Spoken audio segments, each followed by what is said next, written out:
Dari ke mana ya, Mak? Ayo, kameramen. Poek, Mak. Awas, sempit kameramen. Mak harus turun ke bawah, tapi gelap. Terus hati-hati ya kameramen ya. Kalau bulan kangkung lagi kemarau, susah air bersih.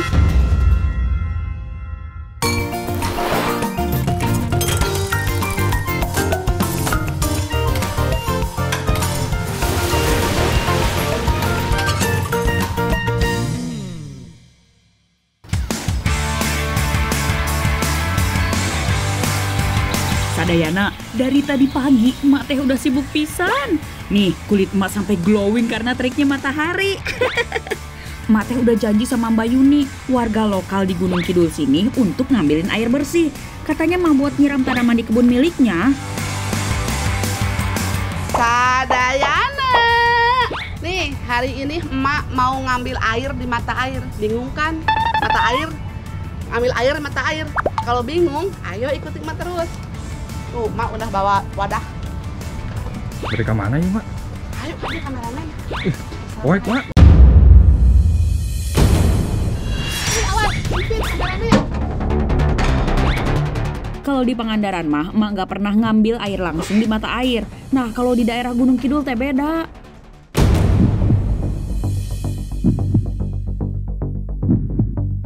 Emak harus turun ke bawah, tapi gelap. Terus hati-hati ya kameramen ya. Tuh, mata airnya udah agak di dalam sedikit lagi kita nyampe. Nah, ini tuh ada di daerah Tepus, Gunung Kidul. Biasanya para warga sini, sekitaran sini tuh ngambil airnya di mata air sini. Soalnya kalau bulan sekarang tuh lagi kemarau, susah air bersih. Sekarang di sini airnya bersih banget, bening. Jadi pada nyarinya ke sini. Sekarang ayo ikuti emak. Ayo tuh kameramen, emak baturan. Oke, Mak. Sadayana, udah sampai nih. Kira-kira 10 menit nih emak turun ke bawah untuk sampai ke mata airnya. Tapi kudu hati-hati ya di sini karena licin pisan. Tuh. Airnya. Tuh, bening-bening kan kameramen? Bening, Mak. Itu, Mak. Tiis pisan segar atuh. Tapi nggak boleh mandi di sini. Konon sumber mata air ini ditemukan secara tidak sengaja. Ceritanya saat itu ada perkelahian anjing dan landak laut yang memicu pemilik anjing memasuki gua dan gak sengaja melihat mata air ini. Sejak itu warga memanfaatkan mata air ini untuk kebutuhan sehari-hari. Udah kameramen? Cukup ya, Udah. Mak? Oh. Cukup, udah penuh. Tadi teka bawa. Hari ini. Berat. Mak udah ditunggu kan nih, ini pesanan airnya buat nyiram tanaman.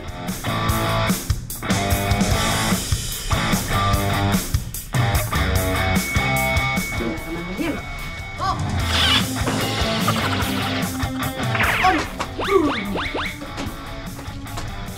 Ada, Mak. Lapisan kameramen. Alhamdulillah, tinggal diantar aja nih airnya ke Mbak Yuni. Cuma jalan yang emak lewati cukup berliku, persis seperti jalan hidup emak, oi.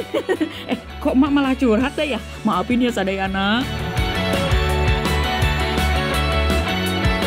Mbak Yuni pasti sudah nungguin emak nih.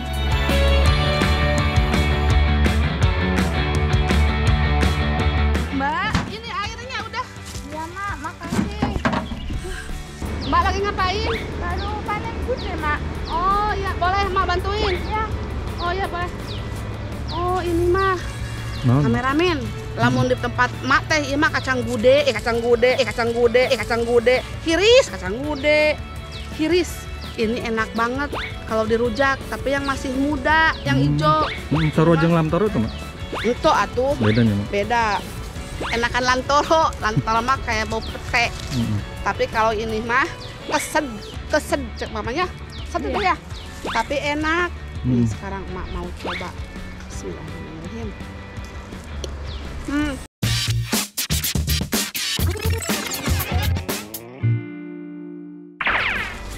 Oh, rasanya kayak kacang, tapi lebih sepet. Untuk kesed. Keset nih. Kesed. mak bantuin ya teh ya. Iya. Kacang gude atau kacang hiris termasuk tanaman perdu yang tahan di tanah kering. Nggak heran tanaman ini mudah ditemukan di daerah Gunung Kidul yang cenderung gersang. Tanaman ini teh kemungkinan berasal dari India. Kalau ditanam di Pulau Jawa mah sejak abad ke-6 Masehi, udah lama juga tapi ya. Ini dia kameramen. Ah, coba anta, Mak. Iya nu hejo kene. Ora keneh tah. Yang sering dibikin sayur atau enggak dipencok. Tak mama. Sekarang emak mau makan. Ih enak ya cing lada kameramen. Pencok, duh tarasian. Aduh. Nggak dikupas kulitnya, Mak. Nggak usah. Enak. Daunnya juga enak. Emak mau coba daunnya. Tapi nggak ada yang muda.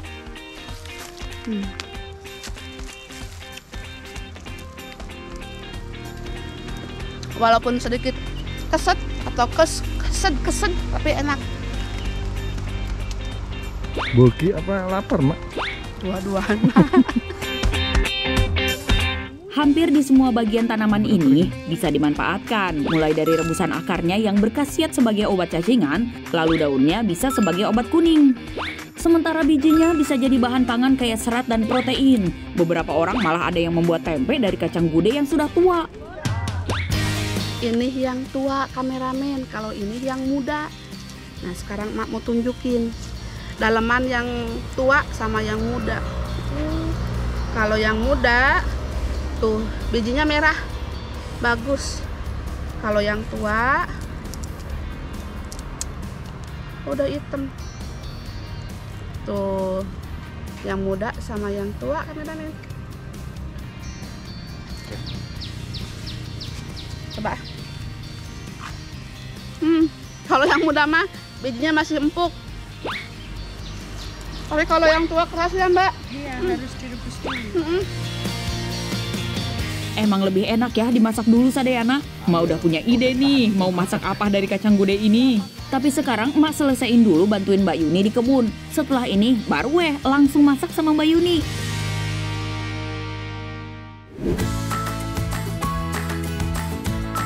Oleh warga lokal, kacang gude biasa diolah jadi sup atau makanan berkuah lainnya. Nah, kali ini emak mau bikin capcay tapi pakai kacang gude. Selain kacang gude, emak juga udah siapin sayur lainnya nih. Urusan potong-memotong sayur, emak serahin ke Mbak Yuni. Kalau emak mah bagian ngupas kacang gude sama ngeracik bumbu capcaynya aja. Udah Mbak, ini udah banyak.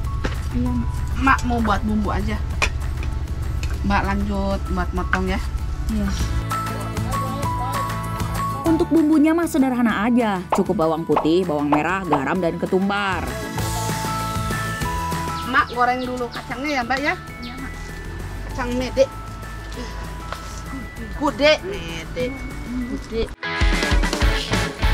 Nah, karena kita pakai kacang gude yang udah tua, jadi teksturnya rada keras ya. Makanya emak harus goreng dulu sampai renyah. Tapi ada juga yang merendam kacang gude tua ini selama 1 malam, biar lebih empuk. Emak pilih yang praktis aja deh.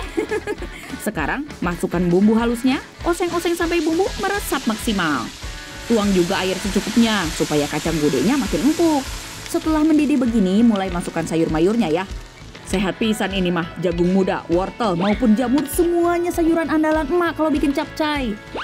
Capcay ala emak dengan tambahan kacang gude ini bisa jadi ide masakan buat Sadayana nih. Emak jamin dah, kalau ikutin resep emak anti gagal bikin enak.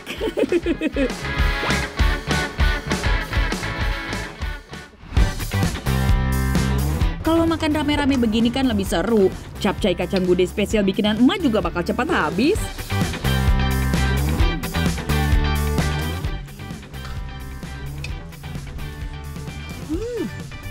Mantap masakannya Mbak Nah, Mak Nah.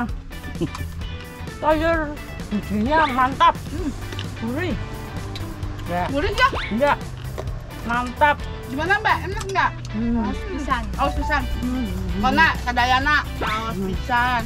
Ya. Kameramen mau nyoba nggak? Enak. Gede hatinya. Mantap ya. Lagi-lagi ada yang muji masakan emak enak gitu loh. Selain enak juga bikin sehat atuh. Selain kaya protein, kacang gude teh mengandung vitamin B yang artinya bisa meningkatkan energi. Kacang gude ini kayaknya bakal emak jadiin bekal emak kalau lagi bertualang biar strong terus.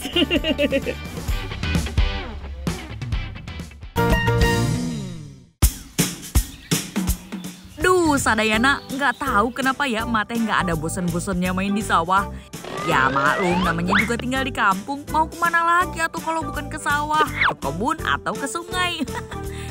Kira-kira Sadayana ada yang tahu nggak emak mau cari apa di sawah?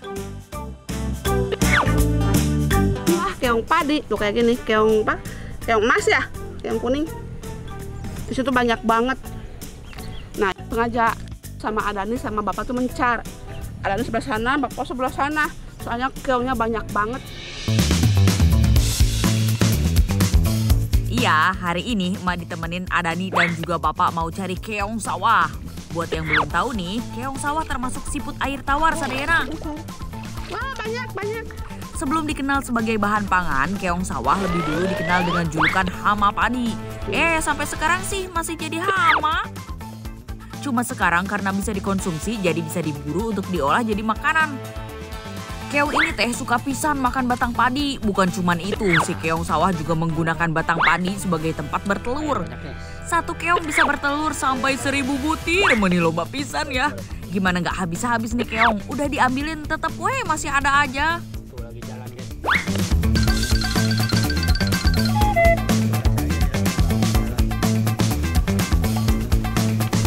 Nih banyak, gede-gede, lumayan lah.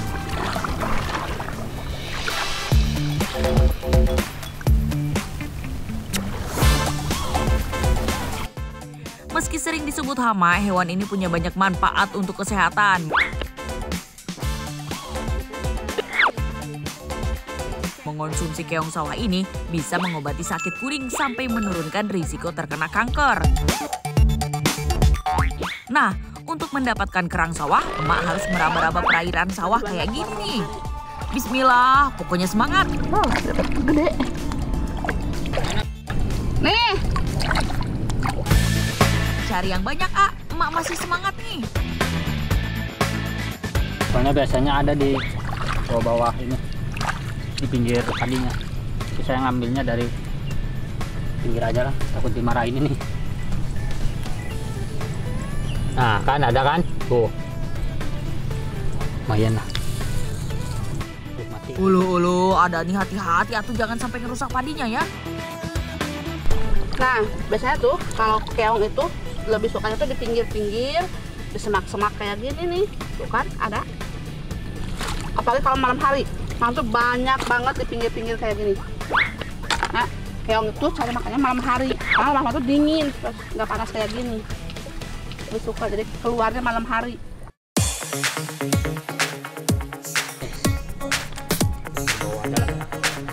Sadayana, kayaknya Adani udah dapat banyak tuh. Coba yuk kita lihat seberapa banyak hasil tangkapan Adani. Kok banyak? Lumayan tuh. Mana? Masukin lah. Iya. Men. Banyak. Banyak men. Soalnya campur dari sawah dikit-dikit. Kalau nggak habis dimakan nanti dikasih orang buat pan ini bebek. Ini masak, kamu tempat bebek. Aduh, Adani sembarangan aja. Masa kita capek-capek nyari mau dikasihin ke bebek? Atau lebih baik mau olah keongnya jadi masakan yang enak?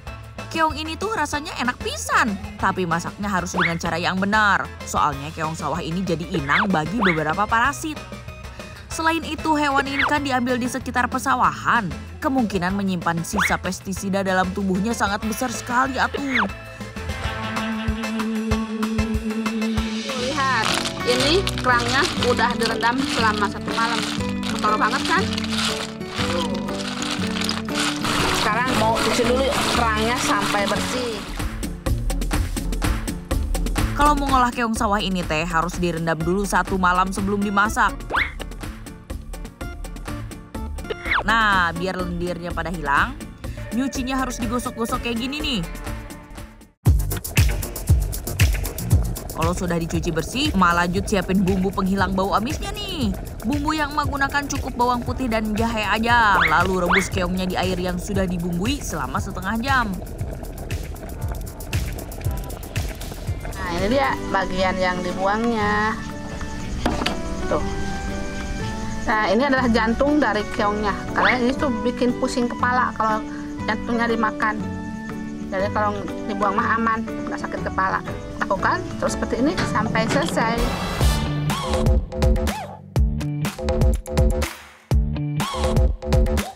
Kalau daging keongnya sudah bersih, tinggal diremas-remas lalu tambahkan perasan jeruk nipis. Cara ini emak pakai supaya daging keong tidak berlendir dan bau amis. Terakhir, bilas daging keongnya dengan air sampai bersih.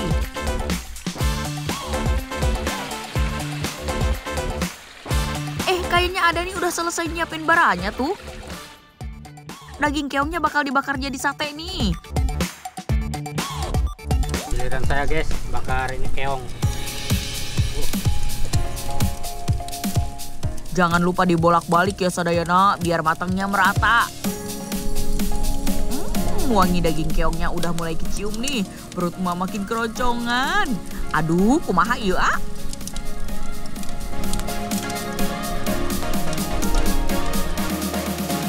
Kalau sudah matang, sate keongnya bisa langsung disajikan. Nah, biar makin mantep, kasih bumbu kacangnya dulu dong. Terakhir, nggak lupa acar timunnya. Udah mateng, pindang keong sama sate keong. Keongnya, keong apa ah? Macan.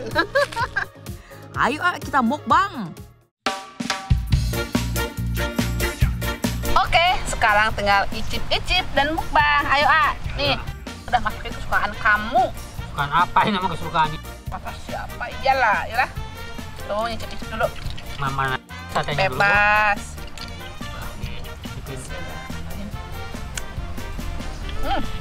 Seger ah. Bener-bener nikmat tiada duanya. Memang ya, berburu hasil alam selalu bikin emak bahagia. Mantap surantap, oi. Yang di sate. Cabenya, bawangnya.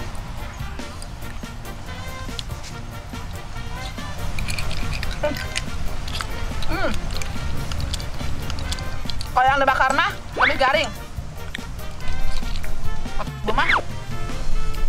Anak yang dibakar Buat Sadayana yang mau nyobain resep emak, bisa banget nih langsung dipraktekin di rumah ya. Selamat mencoba.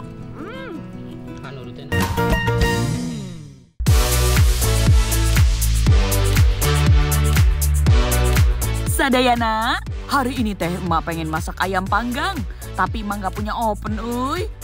Bukan emak cenah kalau mudah menyerah. Emak punya ide nih. Gimana kalau masak ayamnya pakai kaleng? Seperti apa caranya dan bagaimana hasilnya? Yuk ikutin emak. Seperti biasa, emak mau siapin bumbu-bumbunya dulu ya. Gampang banget nih, cuma pakai garam, bawang putih, jahe, dan bawang merah. Halus, kemudian ulek sampai halus.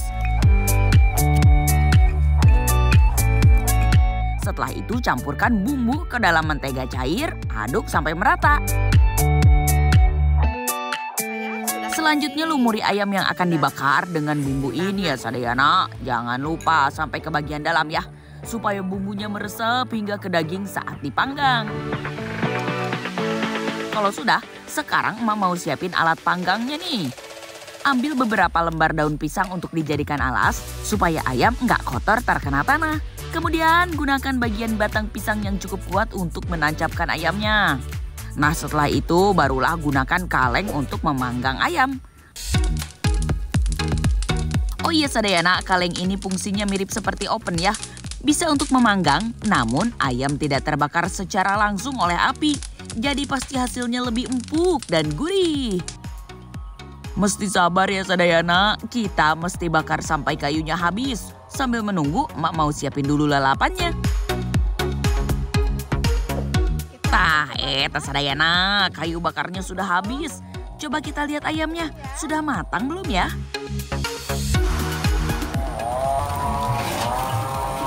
Wow, lihat tuh. Kalau dilihat dari warnanya sih, kelihatannya udah matang ya. Saya akan oles pakai bumbu yang sudah disiapkan tadi. sangat panas banget ini. Kita oles sampai merata. Bumbunya itu mantep banget. Sekarang kita tutup lagi. Sepertinya sebentar lagi ini matang. Kita biarkan.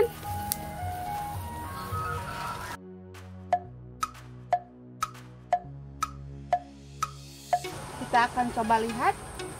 Sepertinya ini sudah matang. Pelan-pelan. Wow. Ya. Ini tuh panasnya sama kayak yang di oven. Cuma bedanya ini pakai kaleng. Tuh lihat Sadayana, ayam panggang buatan emak kelihatan menggugah selera kan? Bumbu kecap yang emak olesin tadi juga udah kelihatan meresap. Mantep banget, lihat. Kita akan lihat kematangannya. Wow. Lihat tuh. Mantep banget ini. Tuh lihat, matang kan? Cocol pakai kecap.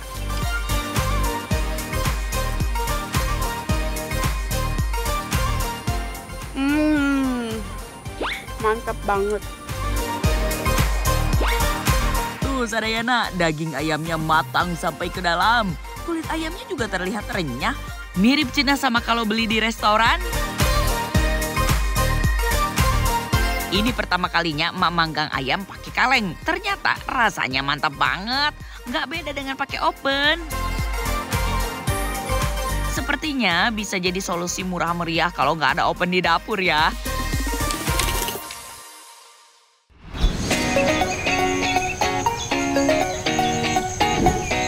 Wilujeng siang Sadayana, mumpung cuaca hari ini lagi cerah-cerahnya, emak sama Adani mau menyusuri sawah di dekat rumah nih. Tuh lihat, sawahnya luas pisan euy, ditambah angin yang sepoi-sepoi membuat hati emak terasa tentram.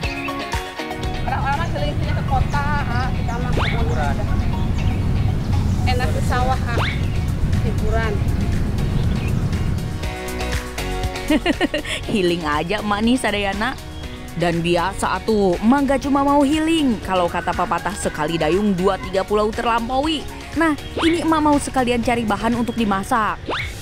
Nah, jadi hari ini emak sama Adani mau cari lalapan. Dan kebetulan ini dia salah satu lalapannya yang mau emak petik.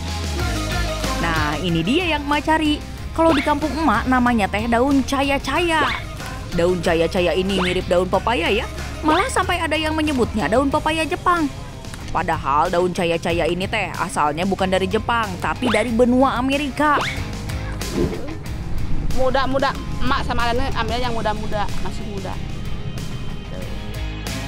Seperti yang emak bilang, daun caya-caya ini emak ambil yang mudanya saja Sadayana. Kalau yang tua mah daunnya alot, nggak enak atuh kalau dimakan teh. Nah, untuk daun caya-caya sendiri itu ada 2 jenis. Yang pertama itu juga daun caya-caya, ini besar banget daunnya tuh. Ini yang barusan emak petik. Beda kan? Tuh. Kalau ini mah daunnya besar, ini mah kecil. Dan untuk namanya sama. Tapi kali ini emak yang ambilnya yang ini aja, yang ini buat besok-besok lagi ya. Buat yang belum pada tahu nih, daun caya-caya ini dipercaya memiliki banyak manfaat untuk kesehatan tubuh. Malah sampai disebut makanan super karena tinggi nutrisinya. Dari antioksidan, serat, dan asam lemak.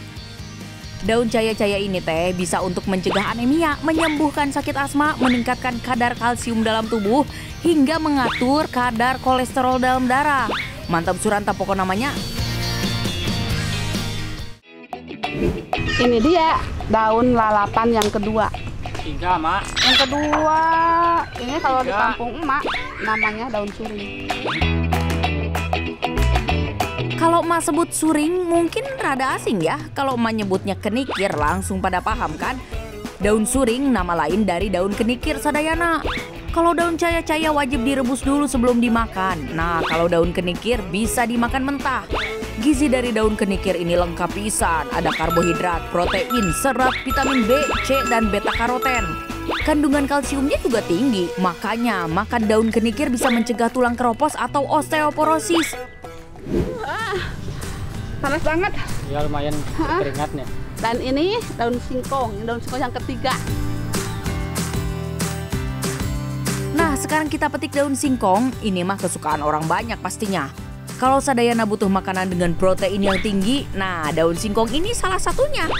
Dan daun singkong ini yang muda mengandung 40% protein lebih banyak dari yang tua. Tapi emak inget ini, jangan sekali-kali makan daun singkong yang mentah ya Sadayana. Soalnya daun singkong yang masih mentah mengandung zat beracun berupa sianida. Bahaya tuh kalau masuk ke dalam tubuh teh. Nah, yang keempat ini dia daun kacang. Tapi itu ambilnya yang muda aja. Daun kacang ini juga jadi pilihan emak nih, soalnya bagus untuk melancarkan pencernaan. Ini dia lalapan terakhir yang mau emak ambil. Ya, Yang ini. yang merah nih. Kutuk.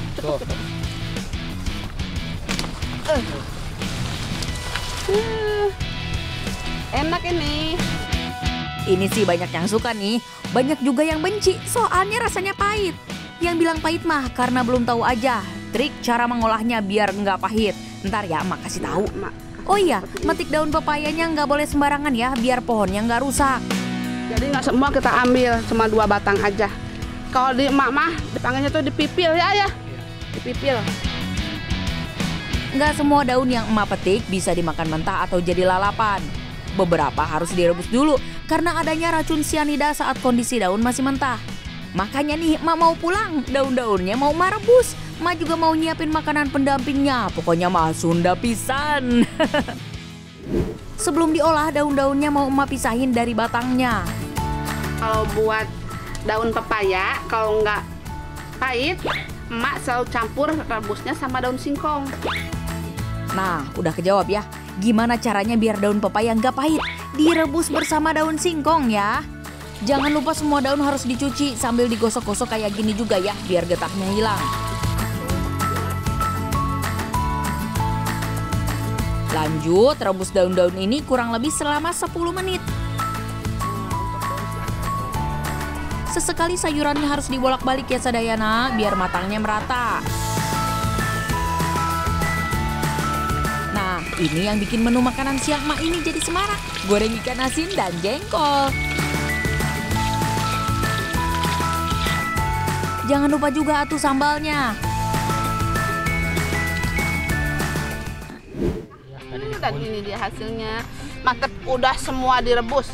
Nah, biasanya kan kalau orang Sunda itu kalau ada lalapan pasti ada ikan asin sama jengkol, apalagi ini sambal tarasi. Mau lalapan mentah ataupun direbus dulu, semuanya sama nikmatnya. Raos pisan euy. Makanan lalapan mah udah jadi tradisinya orang Sunda dari 1000 tahun yang lalu. Dari semua khasiat lalapan yang paling emak tuju mah cuma satu, yaitu bikin awet muda. Sambalnya cocok banget, Mak. Enggak dong. Nih jengkol, Pasti. siapa yang sudah jengkol? Emak doyan. Di daun caya-caya, Mak. Mau orang Sunda, orang Jawa, orang Sulawesi, pokoknya mah seluruh Indonesia. Mulai sekarang atuh bisa dicoba makanan pendamping sama lalapan. Baik mentah maupun direbus, cobian dah, dijamin ketagihan. Raus pisan euy.